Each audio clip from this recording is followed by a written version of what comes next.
अस्सलामु अलैकुम वरहमतुल्लाहि वबरकातुहू। मोहतरम भाइयों, बुजुर्गों, दोस्तों, ये हमारा इस्लाह मुआशरा का 150वां सबक है। मोहतरम बुजुर्गों, मैंने बिल्कुल पुख्ता इरादा किया था कि मैं पॉलिटिक्स पर बात नहीं करूंगा, मगर करूं क्या, हमारे मुल्क के हालात दिन ब दिन बद से बदतर होते जा रहे हैं। कल मैंने न्यूज़ में देखा हूं कि पूरे हरियाणा में आग लगी हुई है। हरियाणा के 9 जिलों के अंदर कर्फ्यू लगाया हुआ है। शरारत पसंद लोग रोड पे, रास्तों पे निकल के सीआरपीएफ के लोगों पर पत्थरों से, ईंटों से, लकड़ियों से हमले कर रहे हैं। देसी कट्टों से उन पे गोलियां चला रहे हैं। चारों तरफ बिल्कुल कोहराम मचा हुआ है पूरे के पूरे सूबे में, मगर हमारी गवर्नमेंट खामोश है। हमारी सिक्योरिटी सिस्टम के मुंह पे ताला लगा हुआ है। उसकी वजह, उसका रीज़न यही है कि इन तमाम चीज़ों से मुसलमानों का ताल्लुक नहीं है। कोई एक मुसलमान भी अगर उसके अंदर इन्वॉल्व होता था तो हमारा ये मीडिया, जिसके मुंह पे आज ताला लगा हुआ है, ये हमारे मुल्क का भांड मीडिया है। तो ये जो भांड मीडिया है, ये जो आज खामोश है, ये चिल्ला चिल्ला कर उन मुस्लिम नौजवानों को हिंदुस्तान की नहीं बल्कि दुनिया के बाहर की किसी और तंजीम के साथ में जोड़ देता था कि इनका ताल्लुक उनके साथ में है। लेकिन वहीं पर चूंकि हरियाणा में बीजेपी की हुकूमत है, इसलिए सेंटर में भी उनकी हुकूमत है, वहाँ पे स्टेट गवर्नमेंट भी बीजेपी की है। तो दोनों तरफ सन्नाटा छाया हुआ है, कोई बोलने तैयार नहीं है। आज मेरे मोहतरम बुजुर्गों, हमारे मुल्क का इतना बुरा हाल हो चुका है। हिंदुस्तान की 70 साला जो तारीख है, उसमें इतना बुरा वक्त मुल्क पर कभी भी नहीं आया। आज हमारे मुल्क में एक तो मुस्लिम नौजवानों को बिला वजह का उठा उठा कर जेलों में डाला जा रहा है।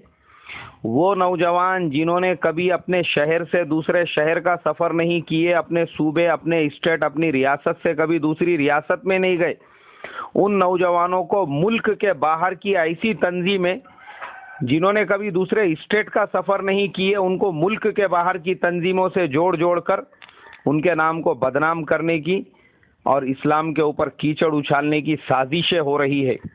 पूरे मुल्क में हाहाकार मचा हुआ है। ना हमारे दलित भाई महफूज है, ना मुसलमान महफूज है। दलितों के ऊपर दिन आए दिन हम लोग देख रहे हैं कि गांव खेड़ों में हमले किए जा रहे हैं। रोहित के जैसे जो बेबाक नौजवान थे, बीजेपी और गवर्नमेंट के इनके जो तानाशाही सिस्टम है, इसके खिलाफ में बोलने वाले, उनको खुदकशियां करने पे मजबूर किया जा रहा है।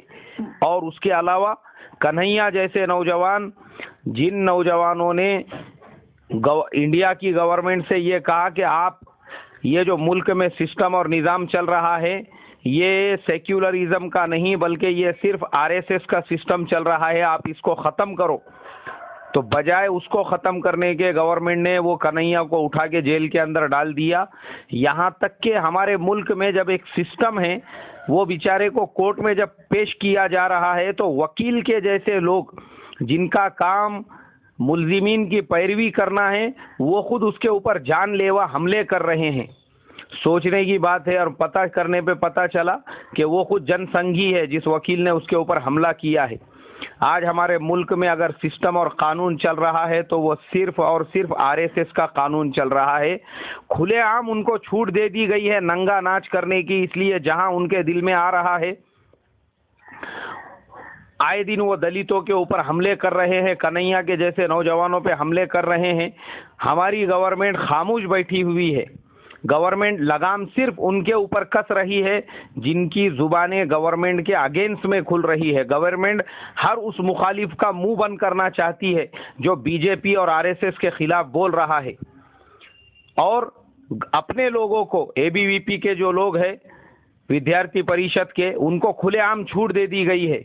पूरा नंगा नाच वो लोग मचा रहे हैं चारों तरफ धड़ल्ले से। उनको कोई पूछने वाला नहीं है, कोई उन पे एक्शन नहीं लेने वाला है, कोई उन पे ऑब्जेक्शन लेने वाला नहीं है। मुझे केजरीवाल जी की बहुत ही अच्छी तरह से वो बात पसंद आई जो उन्होंने परसों के दिन मीडिया के सामने कहा। उन्होंने कहा कि दिल्ली की 18,000 पुलिस अगर 4 लड़कों को नहीं पकड़ सकती तो फिर इन लोगों को अपने घरों के अंदर बैठना चाहिए। वो जो 4 लड़के थे ऐलान करने वाले और चिल्ला पुकार करने वाले, उन्होंने कहा कि ये 4 जो लड़के थे ये खुद विश्व हिंदू परिषद के कार्यकर्ता है, एबीवीपी के कार्यकर्ता है और विद्यार्थी परिषद के कार्यकर्ता है। उनको इसीलिए नहीं पकड़ा जा रहा है, उनकी बजाय दूसरों के नाम उछाले जा रहे हैं कि इनका ताल्लुक जो है उमर खालिद से है, कन्हैया है, ये है, वो है। और ये चूंकि अब मुस्लिम नाम इसमें आ चुका है तो अब इन लोगों को पता नहीं और किस किस तंजीमों से वो कन्हैया को भी बेचारे को किस किस तंजीम से जोड़ दिया जा रहा है। वजह सिर्फ ये है कि वो तुम्हारे सिस्टम के खिलाफ है जो पूरे मुल्क में तुमने जंगल राज मचाया हुआ है।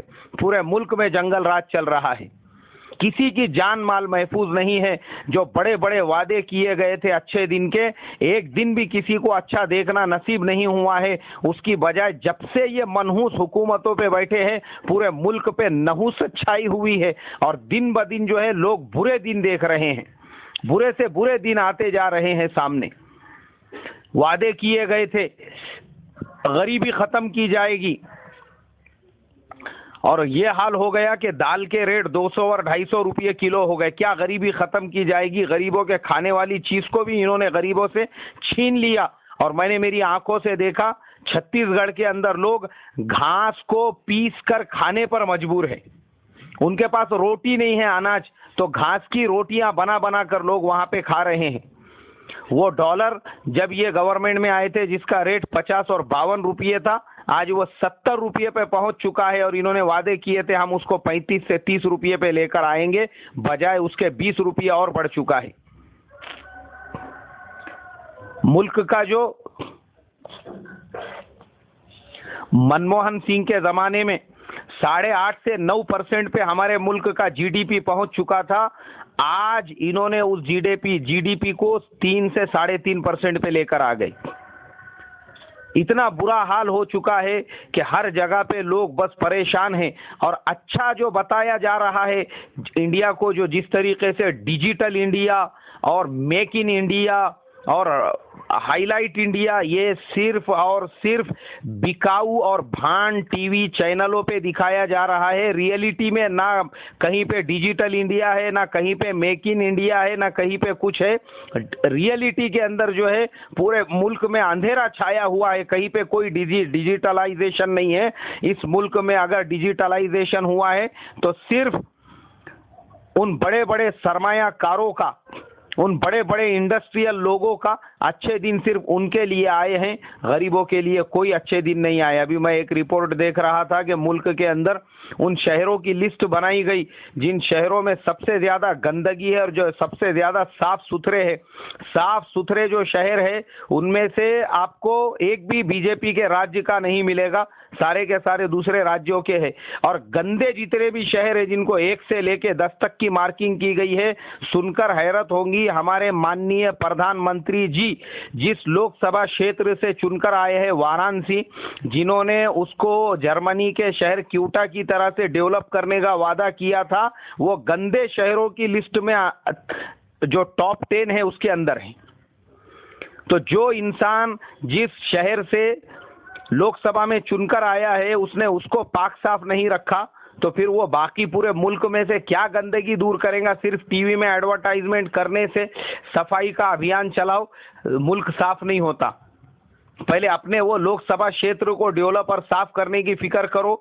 जहां से तुम चुन के आए, जिसको तुमने लोगों को वादा किया था क्यूटा बनाने का, तुम उसको नहीं बना सके तो तुम मुल्क का क्या नक्शा बदलोगे?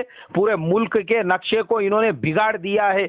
आज जितना भी इंटरनेशनल मीडिया है और इंटरनेशनल जितना भी जो भी इंटरनेशनल जो पॉलिटिशियंस है, उस लेवल पर हमारे मुल्क का नाम इतना खराब हुआ है कि जो टेलीग्राफ जो दुनिया का सबसे बड़ा न्यूज़पेपर है, उसने अपने हेडिंग के अंदर लिखा कि आज इंडिया उस लेवल पे पहुंच चुका है, एक वक्त खाने के लिए यहाँ पे इंसानों के कत्ल किए जा रहे हैं।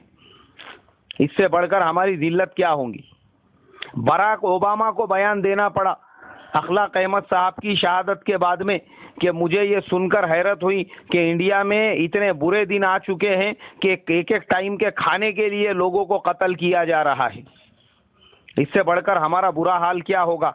आज मेरे मोहतरम बुजुर्गों, इस मुल्क में हमारा ये जो सेक्युलर मुल्क है, पूरी दुनिया का सबसे बड़ा डेमोक्रेटिकल मुल्क, आज ये आरएसएस और बीजेपी ने मुल्क के पूरे नक्शे को और चेहरे को बदनुमा कर दिया है, पूरे चेहरे का नक्शा बिगाड़ दिया है।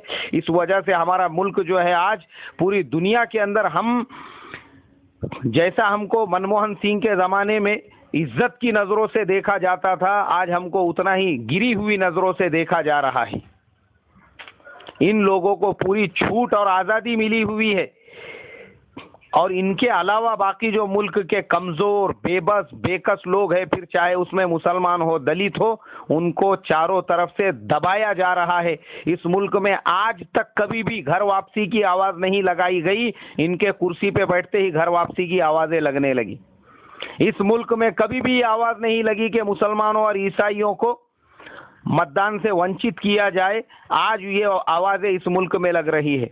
इस मुल्क में कभी भी मुसलमानों को पाकिस्तान जाने के मशवरे नहीं दिए गए, आज इस मुल्क में आवाज़ें लग रही है। ये जितने भी खूनी और खूंखार भेड़िए हैं, ये आज़ाद घूम रहे हैं, तो उनको कोई पकड़ने के लिए तैयार नहीं। जैसे केजरीवाल साहब ने कहा कि वो जो 4 लड़के हैं, उनको हमारी 18,000 की पुलिस नहीं पकड़ पा रही है। और मैं सोचने पे मजबूर हूं, मैंने जब एक न्यूज़पेपर में पढ़ा कि एक बकरी के ऊपर केस दर्ज हो गया। यानी आज हमारा मुल्क ये लेवल पे पहुंच चुका है कि खूंखार भेड़िए ये पकड़ नहीं सकते, इसलिए अब ये सिर्फ बकरियों पे केस कर रहे हैं। तोते पे केस कर दिया, मुर्गी पे केस कर दिया। यानी सोचो, इनके पास में खूंखार भेड़ियों को नहीं पकड़ सकते, इसके लिए बकरियों पे केस करने के लिए टाइम है, मुर्गियों पे केस करने के लिए टाइम है, तोते पे केस करने के लिए टाइम है। और उनका जुर्म क्या था? बोले बकरी जो है किसी जज साहब के गार्डन में घुस गई और वहां पे जाके उसने उनके कुछ पौधों को खा लिया, तो इसके लिए हजरत को गुस्सा आ गया, उन्होंने उठा के बकरी पे केस कर दिए, तोते पे केस कर दिया गया। क्यों? बोले पड़ोस में जो औरत रहती थी, वो जब भी अपने घर से निकलती थी, वो तोता उसको आवाज देता था, सीटी मारता था और उसको आवाज देता था, ए शांताबाई, ऐसा आवाज देता था। और उसके बाद जो अब वो औरत गुस्से में मुड़ के देखती कौन है, तो उसको वो तोता बोलता था, मी बाबूराव बोल। तो गुस्सा आ गया वो औरत को, और वो नादान पुलिस वाले, उन्होंने भी उठा के वो तोते के ऊपर केस कर दिया। मुर्गी पे केस कर दिया गया झारखंड के अंदर। बोले भाई मुर्गी का कसूर क्या था? बोले मुर्गी का कसूर ये था, उसके दुम में आग लग गई, तो वो आग लगी हुई दुम लेकर एक साहब ने अपना धान काट कर रखा हुआ था, उसके अंदर जाके घुस गई, जिससे वो धान में आग लग गई और वो धान जलकर खाक हो गया। उन्होंने उठा के वो मुर्गी पे केस कर दिए। गांव में पता किए वो मुर्गी का कोई मालिक ही नहीं है। आज ये हाल हो चुका है। जो भेड़िए हैं वो खुलेआम घूम रहे हैं, फिर रहे हैं, उनको पकड़ने कोई तैयार नहीं है, इसलिए बकरियों को, मुर्गियों को, पोपट को, तोतों को पकड़ा जा रहा है। इसलिए मेरे मोहतरम बुजुर्गों, मैंने इरादा किया था मैं पॉलिटिक्स पे नहीं बोलूंगा, मगर मुझे मजबूरन इसलिए बोलना पड़ रहा है क्योंकि अब मेरे से देखा नहीं जा रहा है कि बीजेपी की जो दादागिरी, जो तानाशाही, जो लोगों पे जुल्म और सितम बढ़ चुका है कि उनके अपने राज्यों में खुलेआम दंगे फसाद हो रहे हैं, पूरे हरियाणा में आग लगी हुई है और ये भांड मीडिया उस पर पर्दा डालने की कोशिशें कर रहा है। उसकी जगह पे अगर कोई हमारा एक नौजवान होता था, वो अगर हाथ में पत्थर भी लेता था तो पता नहीं क्या बोलते थे उसके हाथ में क्या है बोल के।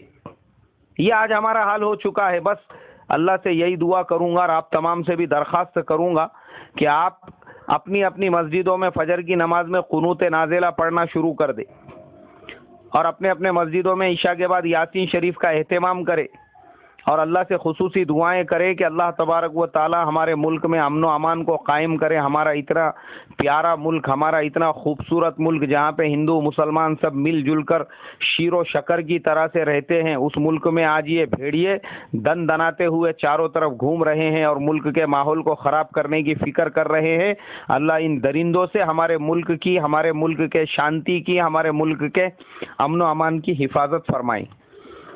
और एक बात ये है, जो भाई मुझसे ये पूछते हैं, सवाल करते हैं कि हम आपका इस्लाह मुआशरा अपने नाम से और अपने मोबाइल के नंबर, अपना मोबाइल नंबर डाल के आगे फॉरवर्ड कर सकते हैं क्या, तो उन तमाम लोगों को मेरी तरफ से फुल परमिशन है। आप अपना नाम डालो, अपना नंबर डालो, मुझे कुछ लेना देना नहीं है। मुझे मेरा नाम, मेरा नंबर जो है वो हाईलाइट करना मेरा मकसद नहीं है। मेरा मकसद सिर्फ ये है हमारे समाज का सुधार हो, हमारे मुआशरे की इस्लाह हो और हमारा पैगाम हमारे मुल्क के रहने वाले तमाम लोगों तक पहुँचे। अस्सलामु अलैकुम व रहमतुल्लाहि व बरकातुहू।